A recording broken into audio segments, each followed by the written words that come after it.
राम राम श्री राम राम राम राम राम राम राम राम राम राम राम। जय श्री राम दोस्तों, कैसे हैं आप सब। स्वागत करता हूं आप सबका एक नए अंक में, एक नए एपिसोड में अपने यूट्यूब चैनल स्टोरीज ऑफ बाबा नीम कराली, जहां मैं आप लोगों के साथ शेयर करता हूं बाबा नीम कराली महाराज की जीवनी, उनके कुछ किस्से और कुछ अद्भुत चमत्कार। दोस्तों, कहते हैं कि महाराज जी बड़े अंतर्यामी थे। महाराज जी हर भक्त के मन की बात जानते थे, और अगर कोई भी भक्त सच्चे मन से, सच्चे हृदय से, सच्ची भक्ति से महाराज जी को याद करता था, महाराज जी उसे तुरंत दर्शन दिया करते थे, या उसके दर्शन देने के लिए तुरंत उसके स्थान पर पहुंच जाया करते थे। और उसके विपरीत अगर कोई हल्के से अभिमान, घमंड या दम्भ के अंदर महाराज जी से दर्शन के आग्रह करता था, या ज़बरदस्ती महाराज जी के दर्शन करना चाहता था, तो महाराज जी जो है उसे दर्शन नहीं दिया करते थे। तो आज का किस्सा, आज का एपिसोड जुड़ा दोस्तों कुछ ऐसे ही इंसिडेंट के साथ में। दोस्तों, एक बार महाराज जी कैचीधाम आश्रम के अंदर विराजमान थे, और महाराज जी को कहीं जाना था। तो महाराज जी और दादा मुखर्जी दोनों एक साथ कार के अंदर कहीं रवाना होने वाले थे, कहीं जाने वाले थे। और कैचीधाम आश्रम के द्वार पर जो है कार खड़ी हुई थी। कार के अगल बगल में जो है आश्रमवासी और कई सारे गांव वाले खड़े हुए थे, जो महाराज जी को विदा करने के लिए खड़े थे। और महाराज जी और दादा मुखर्जी जैसे ही कार के अंदर बैठे, उधर जो है कार का मुंह भवाली की तरफ था। तो महाराज जी जो है भवाली के रास्ते कहीं जाने वाले थे। भवाली के रास्ते पर जो है कुछ ही दूर आगे मोड़ श्री अंबादत्त पांडे जी, जो केंद्र सरकार के अंदर सचिव के पद पर कार्यरत थे, वो अपने परिवार के साथ में वहीं पर रुक गए। और उन्हें ये डर था कि अगर वो कैचीधाम आश्रम की तरफ जाएंगे तो हो सकता है शायद तब तक महाराज जी जो है अपने कार के अंदर रवाना हो जाए, और उन्हें जो है महाराज जी के दर्शन नहीं हो पाए। और मन में इसी शंका के चलते जो है वो महाराज जी को उसी मोड़ पर रोकने के लिए तैयार हो गए। और वो जी चाह रहे थे कि महाराज जी जैसे ही वहाँ से रवाना हो, कैचीधाम आश्रम के बाहर से रवाना हो, तो वो जैसे ही उस मोड़ से गुजरेंगे तो महाराज जी की कार के आगे खड़े हो जाएंगे और महाराज जी को वहीं पर रुकवा लेंगे। इसलिए उन्होंने जो है अपने कर्मचारियों को आदेश दे रखा था कि जैसे ही महाराज जी यहाँ से गुजरें तो महाराज जी की कार को रोक लिया जाए और उन्हें दर्शन के लिए कहा जाए। इधर जो है महाराज जी और दादा मुखर्जी जो है कार के अंदर बैठ गए, और कार के अंदर बैठते ही जैसे ही कार रवाना हुई, दादा मुखर्जी ने जो है महाराज जी का ध्यान आकर्षित करते हुए कहा कि वहाँ पर जो है अंबादत्त पांडे और उनका परिवार जो है अगले मोड़ पर आपके दर्शन के लिए प्रतीक्षा कर रहा है, और वहीं पर जो है हम कार रोक लेंगे और आप उन्हें दर्शन दे दीजिएगा। लेकिन महाराज जी समझ चुके थे, और महाराज जी अंतर्यामी थे, हर एक के मन की बात जानते थे।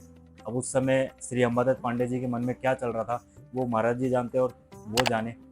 तो इधर महाराज जी ने कहा कि नहीं, आज उन्हें दर्शन नहीं होंगे। इस पर जो है दादा मुखर्जी ने कहा कि फिर महाराज जी क्या किया जाए, क्योंकि अगर गाड़ी उस मोड़ से निकलेगी तो फिर वो कार के सामने आकर खड़े हो जाएंगे और कार को रोकना ही पड़ेगा।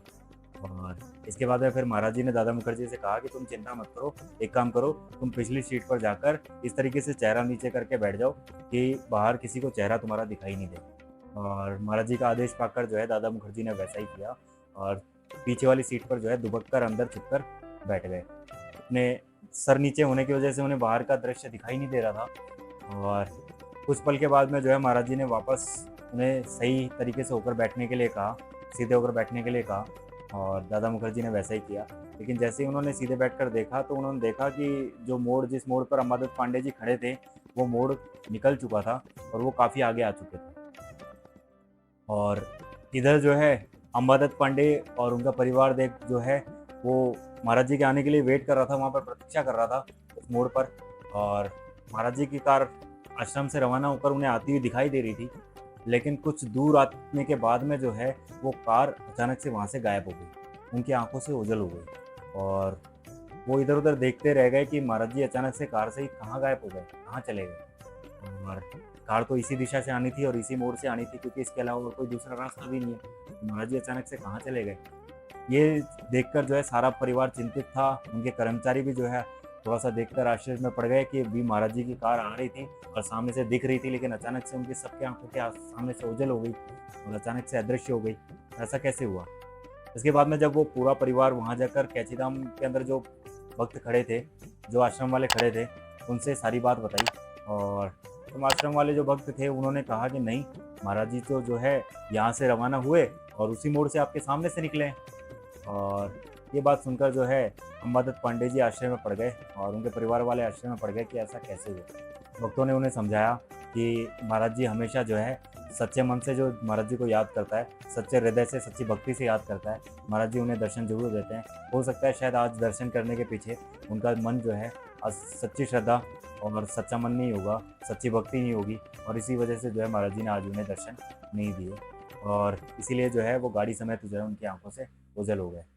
और इधर जो है दादा मुखर्जी जो कार के अंदर बैठे हुए थे, वो ये समझ ही नहीं पाए कि कैसे उस मोड़ से जो है बिना रुके कार आगे निकल गई। लेकिन जब महाराज जी के साथ में वापस कैचीधाम आश्रम लौटे और बाकी भक्तों ने सारी घटना का जिक्र किया, तब उन्हें समझ में आया कि वास्तव में उस दिन क्या हुआ था। तो इस तरीके से दोस्तों महाराज जी जो है हमेशा अपने सच्चे भक्तों, सच्चे हृदय से जो महाराज जी को याद करता था, सच्ची भक्ति से याद करता था, महाराज जी उसकी सहायता जरूर किया करते थे, उसे दर्शन जरूर दिया करते थे।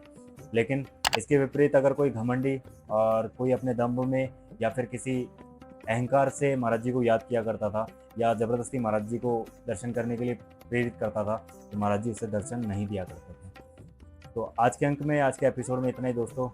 मिलते हैं अगले अंक में, अगले एपिसोड में। अगर आज का एपिसोड आप लोगों को अच्छा लगा हो तो लाइक कीजिएगा, शेयर कीजिएगा, चैनल जरूर सब्सक्राइब कर लीजिएगा। तब तक के लिए धन्यवाद। जय हिंद, जय भारत, जय बाबा नीम करौली महाराज। कमेंट बॉक्स में जय श्री राम, जय बाबा नीम करौली महाराज लिखना मत भूलिएगा। जय हिंद, जय भारत।